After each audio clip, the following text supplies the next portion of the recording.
Hey, welcome back to my channel. Please like and subscribe. Also, please hit those notifications for future videos. Right, today I'll be taking a brief look at the Netflix She-Ra and the Princesses of Power.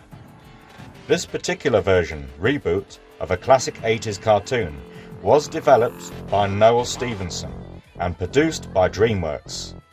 Whereas the original series, which was then developed by Filmation Company, was highly sexualized.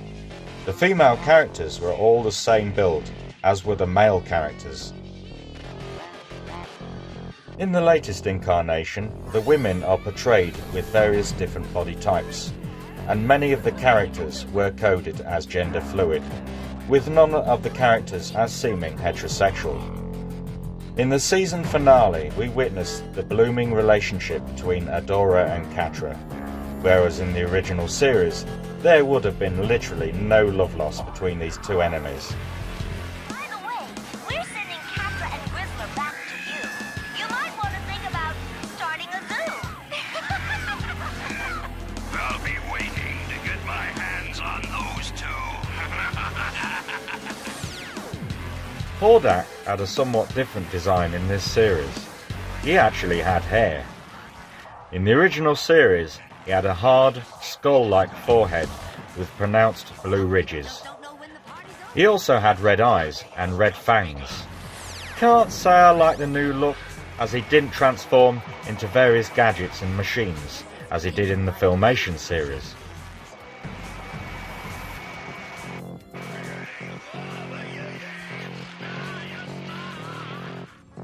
Overall though, I did enjoy the new reboot.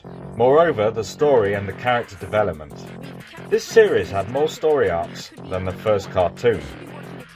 Would have preferred more of the original Horsemen in this reboot, characters like Mantenna and Leech, and of course my all-time favourite, the face-swapping robot, Dylamug. But there were some cameos such as Huntara and Tonguelasher, and even Grizzlor and Octavia. Even good old Carol returned as a sort of settee cushion. The only thing that didn't make any sense was the absence of He-Man in all of this. I mean, he was supposed to be Adora's twin brother. He-Man was supposed to travel to Etheria in search of a special person to hand the second power sword to. That was supposed to be Adora. In the rebooted cartoon, Adora discovers the sword lying in a dense forest. When she discovers its power, she raises the sword and says the immortal words, For the honor of Grayskull! But who or what is Grayskull? Clearly the older fan base will know the answer to this, but the younger generation, the demographic this series is clearly aimed at, are not. I was curious as to why none of these questions were answered in this entire series. Most of the backstory, only slightly alluded to, was made vague at best, which must have left most of the younger viewers guessing. I did like the premise, however, that the planet of Etheria was some huge weapon that was manufactured by a race of ancients, and that She-Ra was the key to this weapon, a weapon capable of ridding the universe of the threat of the evil Horde Empire entirely. There was also mention of a person who wielded the power of the She-Ra before Adora, and that person was Mara of Primus. Yes, the character from New Adventures of He-Man. So your guess is as good as mine. Maybe He-Man was one of these ancients. Maybe the Guardians of Primus had travelled to Etheria and had turned Etheria into a weapon great enough to defeat the Horde. Perhaps Adora was still Adam's sister, and she was captured, placed in suspended animation, and later used by Hordak to lead his armies. All theories, but I feel there will be a new series, and all these questions will be answered. Other characters that appeared in the show that also made an appearance in the original series are varied. Horde Prime, or Lord Prime, as he is now known, made his debut in the final 5th season. I have to say, I did like this design.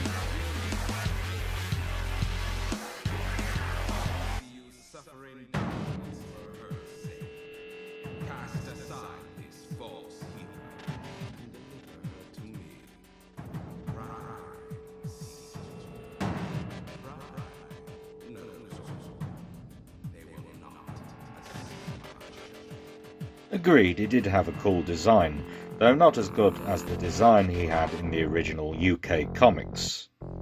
But I would have liked to have seen this particular version in the Mode 2 Classics roster. I found it interesting, and the look seems to instill a sense of power that comes with ruling a galaxy-spanning empire.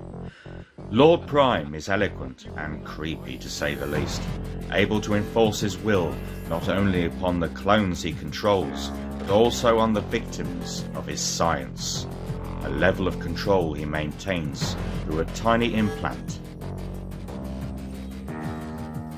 He appears to have these pipes behind his head that look like white dreadlocks, which can hook into sockets, channeling the sort of green embryonic fluid I imagine he requires as a life preserver. His design is so much different, however, from his Filmation counterpart, since all you could really see of him was a wall with a sort of green vapour rising off its etched surface. Oh, and of course that huge metal fist that continuously pounds the floor. Also, the Star Sisters appeared in this final season, along with Glorybird. Although they were called Star siblings in this series, only two were sisters. Jewel Star was clearly male in this incarnation. So was Peekaboo, in fact. Though this character was female in the original canon, I guess it made more sense to make her a guy in the new series. After all, female peacocks are called peahens and don't have the fancy plumage. This is actually where the Netflix series got it right. Sorry, Filmation. However, Peekaboo was not even Peekaboo at all. As it turned out, he was an imposter known as Double Trouble. Double Trouble is a sort of chameleonic life form that can change his appearance at will. This dubious character had an action figure back in the 80s. Though she didn't appear in the original Filmation cartoon, she very nearly did.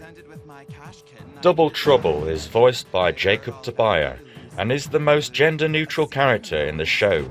I did enjoy this character, who could be sly and very bitchy when the situation called for it.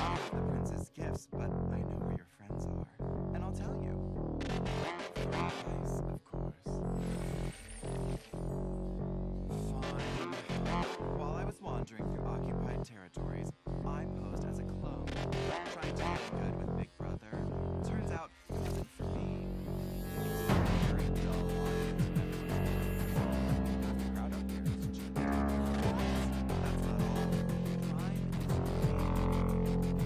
Shadow Weaver was yet another character I enjoyed in this Netflix series.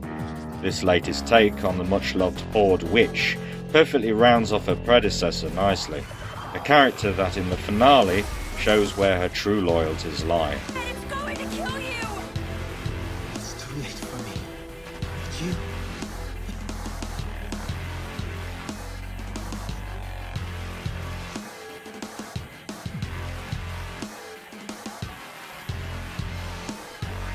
Granted, this series has been criticised for being woke. It is nonetheless a well-written take on a much-loved canon, with more rounded characterisation than the original. Noel Stevenson clearly had her reasons for leaving out Adora's twin brother, and I can see why. It would have been way too problematic in light of the overall style and message. I hope you liked this video as well as the commentary. Let me know what you think in the comments below, and please hit subscribe and share this content, because life is all about sharing, right? Okay. Also hit the notifications bell, and I'll see you back here next Monday.